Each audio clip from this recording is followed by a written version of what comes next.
Hi, can you hear me? Okay. I'll try to do this not in my broadest Scots accent, but I can't do an American accent, so apologies right from the start. Never in my wildest dreams did I imagine I'd be standing here tonight in front of you all. It all still feels a little bit surreal. I keep hoping I'll wake up and realise it's just been one very bad dream.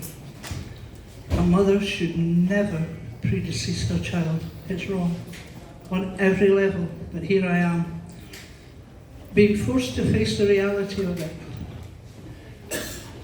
Linsey has gone, and our lives will never be the same. By the way, I make no apologies whatsoever for how long this is. She's worth every word and more. Linsey was born in Forth Park Maternity Hospital in Kirkcaldy in the Kingdom of Fife on the 18th of March 1881, 11 minutes before her twin Kirsten. She arrived quickly whilst the midwife was still scrubbing up. And just before the midwife got to the foot of the bed, "Catch!" I yelled. Oops, too late. The first time in her life she's ever been on time. We were known as the family with 5 kids under 5, which I always strenuously denied. Craig, the eldest, was 3.5, Lauren was 2.5, and Leslie was 1.5 when Linsey and Kirsten arrived. My famous 5 were, and still are, my greatest achievement. We had a holiday in France in a caravan when Linsey and Kirsten were 2. And their mischief nearly got us thrown off the campsite. A French lady came and knocked on our caravan door to say they were playing at the water tap, pressing a finger on the stream of water and soaking each other, and flooding the entire area. A stream was running downhill to the manager's office. He was a grumpy kid, by the way. A large crowd had gathered to watch and laugh and egg them on, and they absolutely played to the audience. We moved to London Links, a small village in Fife, from Kirkcaldy in March 85, shortly before their 4th birthday. They started nursery school with 2 other sets of identical twins, and they started primary school with 1 other set. How I pitied the poor teachers. School days in the village primary school were usually filled with mischief. Always naughty, but never malicious. Interesting times, I can tell you. Although not identical, the staff had great difficulty telling them apart, not helped by the fact that they sometimes swapped identities and clothes, just for a laugh. One teacher described them as being full of joie de vivre, and that described them perfectly, although full of nonsense was equally fitting. That never changed. We had a holiday to Norfolk in England when they were about 7. 4 train rides to get there, with 5 kids. Not the smartest choice of destination, really. They had very short hair at the time. Getting 4 girls with long hair out to school on time in the morning was never going to work for me. So they all had short hair till they were old enough to manage it by themselves. On the holiday, they befriended 2 young boys, about the same age, and they spent a lot of time with them. They introduced themselves as Mike and Scott, 2 characters from the Australian TV programme Neighbours. Well, they thought the boys might lose interest if they knew they were girls.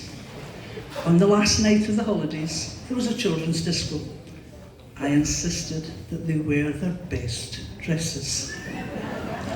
When the boys called at the door for them to go to the disco, their embarrassment was obvious. Linsey quickly piped up, "My mum sometimes dresses us up a bit funny." Linsey and Kirsten started their musical journey playing cello, which they managed to break during a play fight. Linsey soon swapped to trumpet, and the rest is history, as they say. In third year at high school, Linsey announced she wanted to audition for the Royal Scottish Academy of Music and Drama, junior school in Glasgow. This involved catching a very early bus to Glasgow from Glenrothes, 10 miles from home, every Saturday morning at 6:30 a.m. I quickly struck up a deal with Leslie, her older sister, when she passed her driving test. You can have my car for the whole weekend in exchange for the 6 a.m. run to the bus and the return trip in the evening. That worked for her, it worked even better for me. Linsey went from junior academy right through to seniors, studying full-time and gaining a classical music degree, with tales too many to tell this evening, trust me. In her high school years, she played in Fife Youth Orchestra, but jazz was always her passion. She later played with Fife Youth Jazz Orchestra, before progressing to the National Youth Jazz Orchestra of Scotland, then to the senior Scottish National Jazz Orchestra. She also attended the Youth Brass Band of Scotland every summer school in St Andrews. She just lived for her music. Now you may not know this, but Linsey was well known for her colourful language.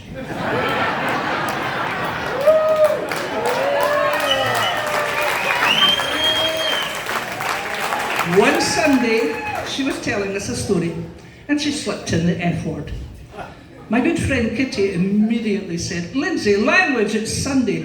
Quick as a flash, Linsey came back with, "Holy fuck!" I think Kit has already shared some of Linsey's naughtier high school antics with a few of you when she was here in August. But if you're looking in, Lins, I'll spare your blushes. During her first year at the Royal Academy, she phoned home to say she'd received a letter saying that she'd won an award, £1,000 to buy the instrument of her choice at a well-known Glasgow music store. In typically modest Linsey fashion, she thought it was a hoax. However, I suggested she should phone the number, and sure enough, it was genuine. She chose a Bobby Shoe trumpet, and we trooped to Glasgow for the presentation. A very proud mum moment.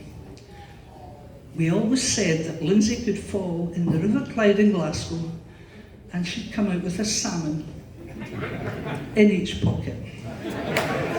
Having won the award and enabled her to buy the Bobby Shoe, complete with a fancy case to carry both her trumpets around, she then left the case on the bus. In Glasgow, that well-known crime-free metropolis. Not. Never mind, I said when she phoned home distraught. They included a year's insurance with the award. Oh, I never got quite round to doing the paperwork, said a very sheepish Linsey. Long story short, the two trumpets, the case, and all her trumpet paraphernalia turned up 5 months later, when a young lad went for his Saturday morning lesson with his music teacher on the south side of Glasgow. He proudly showed off his new trumpets to the teacher that his dad had bought in the pub for £250. Nothing suspicious there then. The teacher just happened to have been on the panel that chose Linsey for the award. River Clyde, 2 salmon, 1 in each pocket. You get my drift?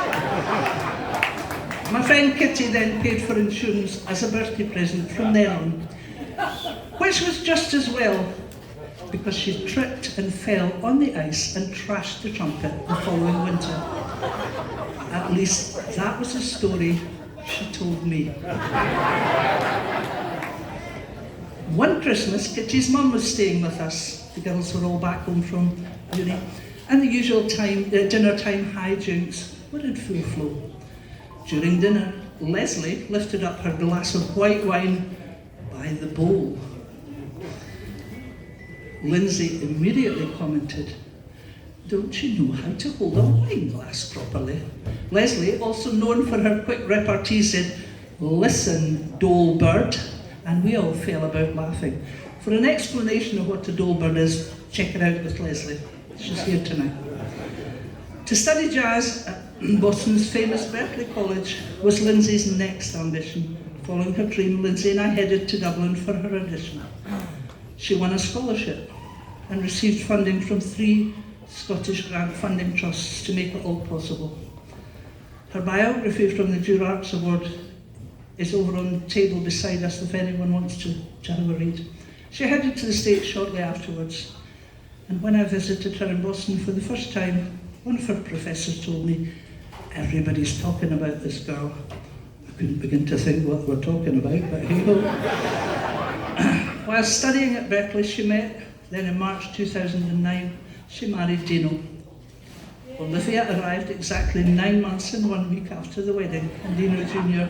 followed 2.5 years later. One of the highlights of her career was appearing on stage with Adele in Adele on Tour 2016. We only found out later as she'd signed an NDA. However, Linsey chose her role as a mother over pursuing her musical career to greater heights, and I'm extremely proud of her for that. Her love for Olivia and Dino has always shone through. Linsey was fiercely proud of her Scottish roots, and she never lost her Scottish accent. She brought Liv and Dino to Scotland most summers and occasionally at Christmas time to meet up with family. During COVID, when Massachusetts schools closed, she found homeschooling difficult to fit in with work, so she came home to Scotland for a couple of months and ended up staying for 9. I'm very grateful to have had that time with her and the kids. Linsey had many other talents other than music. At school, she was athletic and she was artistic. She was also a very good cook. She had a decent singing voice, but most of all, she was kind and compassionate. She always tried to see the best in people. Her brother insisted that I tell the truth. She was also an annoying wee fanny. And she really got on my tits sometimes. And that's exactly where she is tonight. I miss her FaceTime calls, often on her way to work, and I still can't get used to the idea that the one we had on Sunday the 20th of August on her way to Turks was the last time I'd ever speak to her or see her. The world feels a very cruel place right now to lose my lovely mum, my oldest friend Nancy, my beautiful daughter-in-law Joanna, and my funny, talented, gorgeous, annoying daughter Linsey in just over a year. Is just too much to bear, but we'll get through this. For the sake of Olivia, Dino, Amelia and Ellie, we must. Well-known grief counsellor David Kessler said, "When a loved one dies, it feels like part of us dies with them, but there's also a part of them that lives on within us. A part of Linsey will always live on in all of us." I'd just like to say a huge thank you to all of Linsey's people for all you have done to support Dino, Liv, Dino Jr., and my family in the past 3 months. You know who you are, and we're all extremely grateful. Thank you.